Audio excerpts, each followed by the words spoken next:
All right, today I'm going to share with you my favorite essential oil that will help you if you have cloudy thinking, that muzzy head.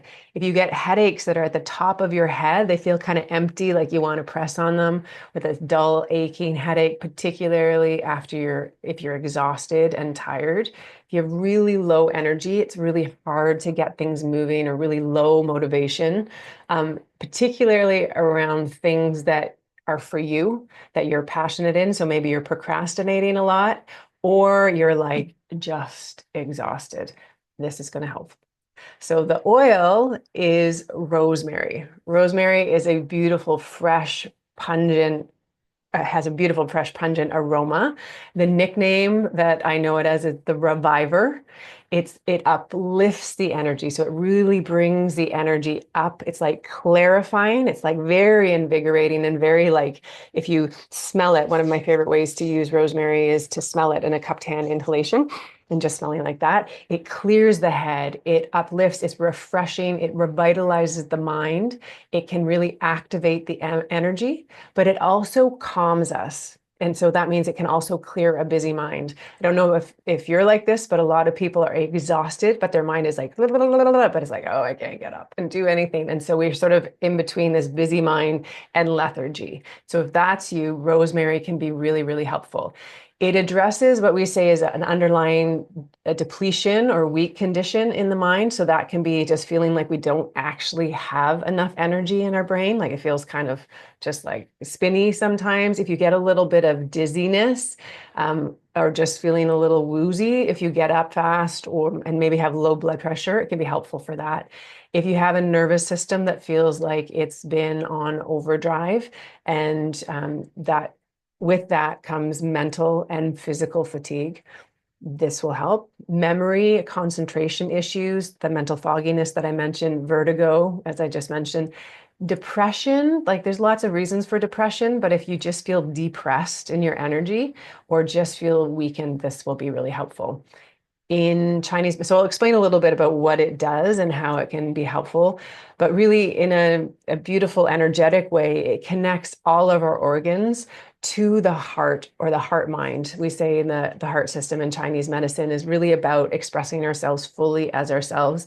It helps to minimize those ego driven thoughts. You know, when the ego is a wonderful maybe ally, but it should not be driving the bus of our life. And sometimes it does. And so we get stuck in the I'm not enough or I'm too much. That can be really debilitating, to be honest. And so it really helps with rosemary. It can help you center into more of an authentic way of being, embracing all the different parts. Because it's really about being you in your most authentic version. And this really is such a key component of midlife because midlife is really about this portal of going just like puberty in reverse, but in some ways, but it's about stripping away the non-essential, the things that are no longer serving, that aren't in alignment, and really stepping fully into yourself, letting go of who the world tells you should be, what others have told you. It's really about embracing your wisdom, your experience, your inner knowing, your passion, the uniqueness that is you. And sometimes we can get stuck in what I like to call the sludge of life, the parts that say we're too old or we're not enough, we're too much. That can happen at the same time a lot. I'm both not enough and too much. What is up with that? But most women I know have some version of that. We can get stuck in the fact we're going to disappoint others. What would people think? Or who do I think I am to do, to want, to imagine that? How is it going to be possible? We get stuck in the sludge. And really, our life isn't about doing what others expect us to do or what they think about us. It's really about truly honoring and diving into our authentic life, which ironically ultimately serves others better. Because when we're fully aligned with who we are and we're living in alignment with what we're born to do in a way that's honoring ourselves, we ultimately honor others as well. And we have more energy to give from a place of fullness versus what I like to call the empty fumes of life where we're giving, but it's an empty tank. And it's very, can't think of the word right now, but it's not authentic in the same way where sometimes it's like people, you say yes, but maybe you mean no. And people are like, That feels weird. That's a weird yes. No one may be saying it, but we know that it's not a yes that comes from, oh my God, I have the energy. I want to be there and show up. So it's really, there's a saying I love. Stop trying to be better than we are and start being who we are, because the world needs you exactly as you are.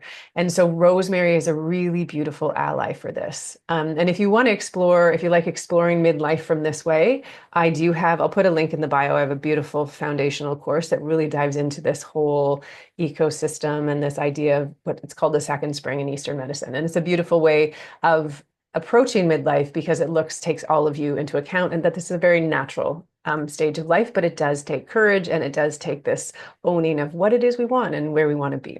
So back to Rosemary, though. So Rosemary has all those uplifting, those connecting, those clarifying components. It's got a lot of physiological effects as well. So it's an analgesic, so it's a mild pain reliever. It's astringent, so it tightens tissues in the body. So it's kind of got this firming aspect. Sometimes it can be really nice for the skin as well. It is really great for the digestion as well, so relieves gas and bloating. It stimulates and clears the mind, as I mentioned. It helps the digestive system and the bile flow, so really great for that. Those whole digestive liver and the stomach organ as well. It will help to support liver function, I said, and it actually raises blood pressure. So if you're someone who has high blood pressure, you want to be very mindful using rosemary. But if you have low blood pressure or normal blood pressure, it can give you, when have low blood pressure, sometimes we get dizzy when we stand up. It's just a little bit more of that lower energy. So this can help to tonify it as well. Helps to strengthen the heart function as well. And it's a nervine, so it supports the nervous system and calming. So that's really, really important. A lot of women in the modern world are tired and wired. They have a nervous system that is operating on sort of go mode all the time, or that fight or flight. So we want things that are going to help to regulate that nervous system. This one's great. There's sort of that fight, flight, freeze, appease, and we think of the nervous system. If you're too up, this can be it can regulate, but sometimes if we're in that freeze state where we can't move, that's where rosemary is going to really help bring back that authentic energy. So it's going to do this by supporting the brain function as well, and it helps to regulate the adrenal function. So really helpful in addition to the just general tonifying action, strengthening and restoring the body system over time. Very, very helpful. But there are a few cautions. First of all, rosemary is not great to use around or with kids. So if you're diffusing it, if you have kids around, young people, please don't do that. It's a bit too strong for babies and infants. So avoiding that. And it is very, very strong. It's got there's camphor elements to it. So don't put it on damaged skin, and you want to dilute it. So it should also be avoided with people who are prone to epilepsy. So those are a few contraindications. And like I mentioned, blood pressure. If you have hypertension, to be mindful of that because it does bring that energy up. But for those of you that have low blood pressure or just kind of feel mentally fatigued, this will be really helpful.